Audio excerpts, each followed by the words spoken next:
Hi everybody, so this is my third video about reading and literacy and language development in children with Down syndrome. So I'm Wendy Uttley from the Down Syndrome Training and Support Service, and those are our contact details there, and hopefully I'm going to dip into our website as well on this one and just show you some of the resources that are available to you. So what we're going to look at is the reading language intervention. It's a quick dip in and out. If I was doing the full training, it's over 6 hours. We do it over 2 3-hour slots, and the training is coming up, I think in May or June later this year. It's all on the website. We'll have a look shortly. Okay, so the aims of the programme then, okay, to improve spoken language and literacy skills in children with Down syndrome. Okay, but it's also about improving teaching practice. Okay, because we've known since the early 80s that children with Down syndrome can be really good readers. But it's like, how do we do this? How do we ensure that they reach their full reading potential? So this is about an intervention program to help improve their reading skills and their phonics skills and their language skills. It's over and above the reading that is just happening in schools. Okay, so it's quite a structured and demanding program, and you're expected to do every day 20 minutes additional reading and 20 minutes additional language development on a one-to-one basis with the young person with Down syndrome. So it's from the age of 5 they recommend. So to start off with, you need to assess the child to see where they're at. Looking, do they know what a letter is? Do they know the difference between a letter and a number? Do they know what a sound is? Do they know what a word is? Do they know what the title of a book is? So there's quite a lot of resources in the program so that you can start assessing the child, and it might take several weeks to assess them, and then you know where to start then. Okay, so there's details of the assessment, and then there's something a bit strange called a miscue analysis. Let me go back. The other word is to say a reading record or a running record. And that's something that while the child is reading, you're sat quietly and you're scribbling down little notes that they didn't read that word correctly, or they mispronounced that word, or they haven't quite got that speech sound. Okay. And in the training that I sort of normally deliver, we spend quite a chunk of time practicing doing this. So I'm sat reading a book as if I'm a young person with Down syndrome, throwing in a few mistakes, and the people in the room are taking a running record of my reading, weeding out where I'm making mistakes, and then we're working out my accuracy of my reading. So we sort of not just look about how to take a running record, but how to actually do something with that running record at the end of it. Okay, so there's instructions in the manual, and then, like I say, we do sort of some hands-on work to do that. Now, the other bit that we need to sort of throw into the mix is levels of books. So what we use is something called a Hatcher grading scheme. Okay, and that is a finely graded book. So you may say, let's just say Oxford Reading Tree level 2. You may level a book using the Hatcher grading scheme, and 3 books at level 2 of Oxford Reading Tree may come out. One might come out at Hatcher grading level 7. One might come out at Hatcher grading level 14. Okay, it's a lot finer tuning. It's a Hatcher grading scheme. Okay, and so that's another part of the training, is we teach you how to grade some books, because children with Down syndrome, there's a tendency that their progress is quite steady, and a typical reading scheme, we're sort of going like this, and we don't really want to go like this. We want to sort of go like this, and so we need to dip into different reading schemes. Okay, and so what you're going to do is you're going to get a bunch of books, and you're going to grade them, and then think, well, I will need a load of books that say level 1 or level 2 or level 3, so that we can work on these books until we're ready to move on to the next stage. Okay, so you do an assessment of the child, and their score is mapped onto one of the Hatcher scale things. You know, it sounds a bit complicated, but that's why you need sort of a little bit more in-depth training to sort of have that confidence. But you've assessed the child, you know where they're at with the reading and everything like this, and then you've got some books, and the Hatcher grading is saying from the assessment we need to be doing level 2 or level 3 or something, and then you need to get some books. Okay, and we look at having easy books and instructional books. So that's all about the manual and explaining it. Now, this Cumbrian bit here, this is where the Hatcher grading scheme was developed, okay, by Cumbrian County Council. And they have got a bank of books that have already been graded, where you can follow this link and put in the title and it should bring up the grade. Now, in practice, that's never happened for me, okay, because there are so many books out there that it's actually, if it's quite a basic book and you know what you're doing, you can level a book within minutes, okay, by the time you've scrummaged around trying to find it. But you need to know what you're doing, I suppose, if you're leveling a book. Okay, and we have done workshops in the past at our centre in leveling books. Right, so there's some steps. There's 5 steps in the reading strand. I've mentioned previously I've got 20 minutes, so it's just a few minutes for each one. So the first step is just 2 or 3 minutes long. You're going to get an easy book. The child's going to choose that. They might have 2 or 3 books in an easy pile, and they're going to enjoy reading it, and they're going to really start the session on a high. Okay, just going to enjoy the book, have a bit of fun. And then we're going to dive straight into step 2, which is a little bit more challenging. It's called an instructional book. It's one that they can read pretty accurately, but there's still some inaccuracies in there.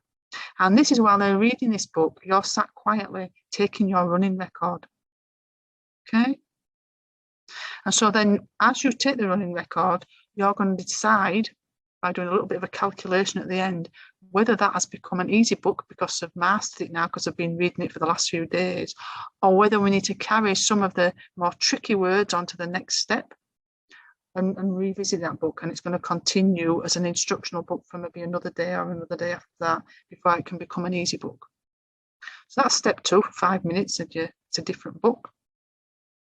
And then step 3, we're doing the sight word reading, which we know is a strength with children with Down syndrome.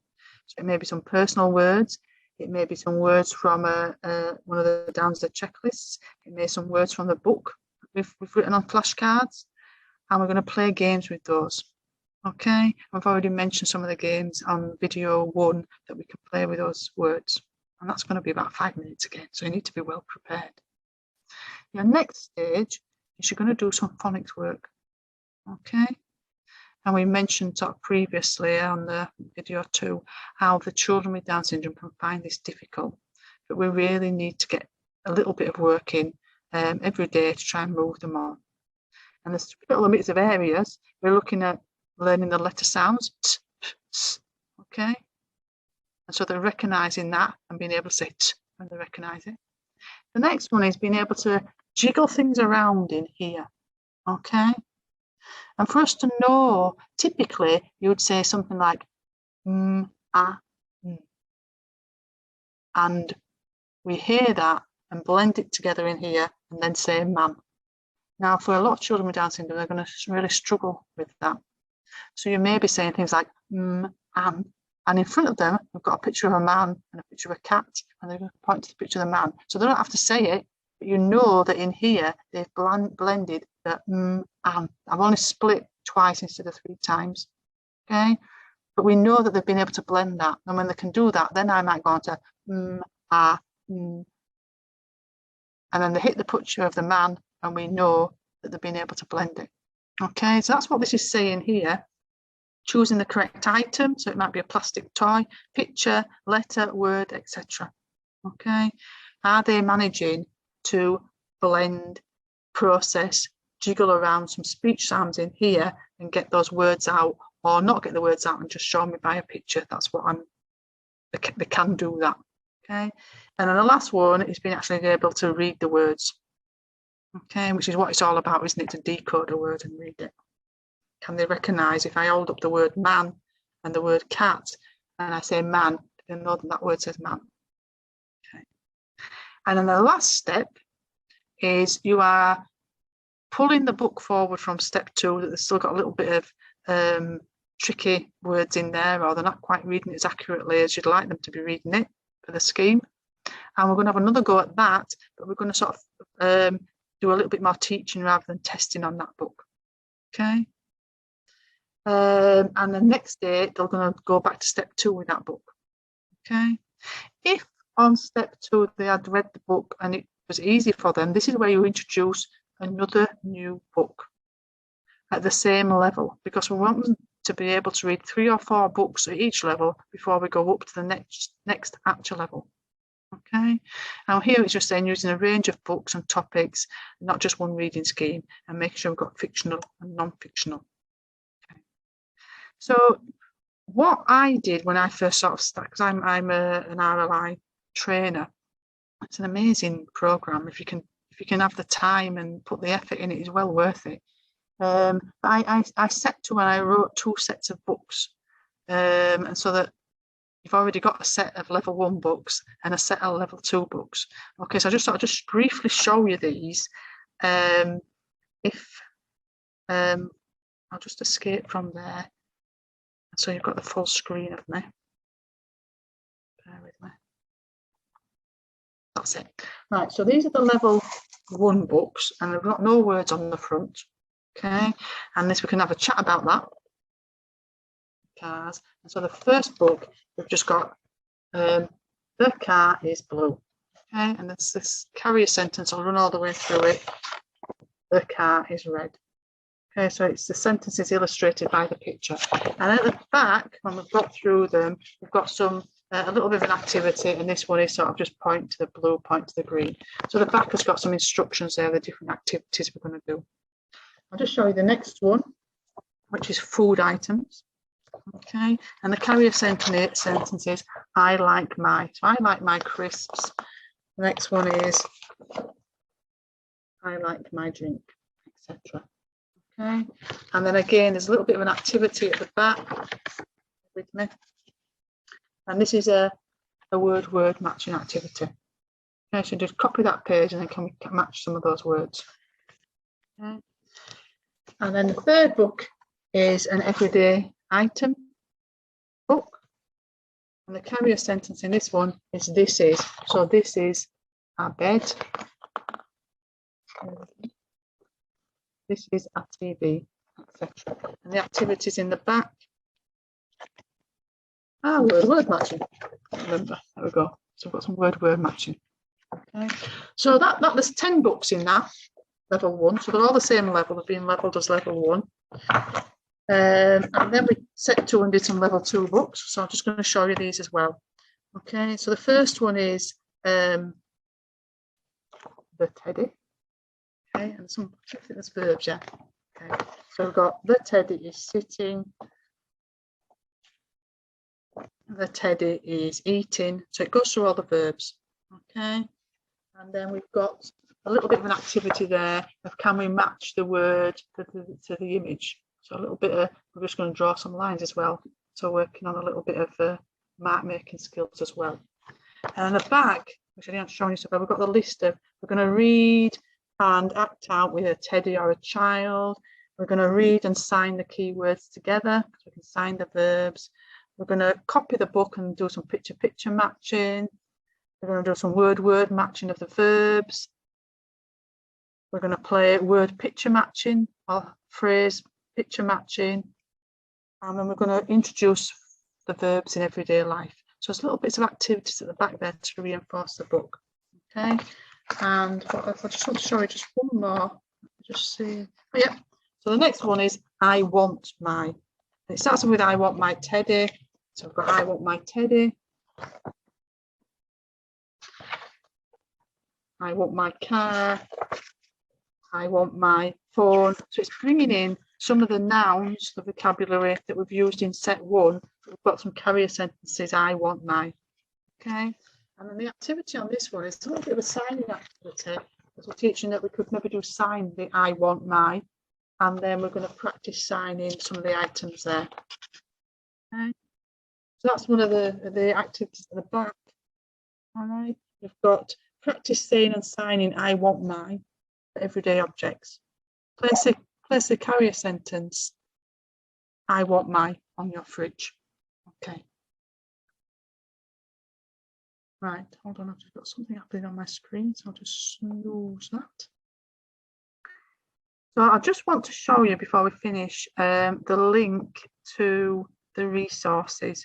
So if I'll show you the website. So if we're going to the Buy Resources part of the website there, we go. So we've got a bit of a January sale on. So we've got the RLI books here that we can buy. We can buy hard copies and we'll send them in the post to you. And some of our other resources there. We've got a number book and some signing books. Or we can have an electronic copy, so they'll be downloaded as an electronic download direct from our website, the books. And then the other resource we've got here that I mentioned in the first video, we've got, this is the Let's Make It Visual resources here, okay, that we can do a download. And if I just follow this through to show you, we've got speech sound books and lotto cards, we've got early topics, we've got books and lottos to work on grammar, colouring in things there, but actually themed colouring in things that work on speech and numbers. So all sorts of bits and bobs and some primary and secondary school topics there. And so that's can be downloaded for £10 direct from our website. Anything else I want to show you on there while I'm here? Bear with me. So that's that. Yeah, they're all available on memory sticks as well. Oh, the other one is the pre-recorded training. So we've got pre-recorded training of the Let's Make It Visual, which is 3 hours worth of me talking about things like this. And then we have got some of the RLI pre-recorded there. Okay, so we mentioned about grading books and running records and how to do all of that. That's all there on that pre-recorded training. I think that is a full 6 hours there, looking at the price of it. Okay, right, let's stop that share. Just go back to my PowerPoint because I think we've finished. I think that's as far as I might see. Those are the links there. So level 2. Yes, we'll finish there. Okay, thank you. Stop the recording.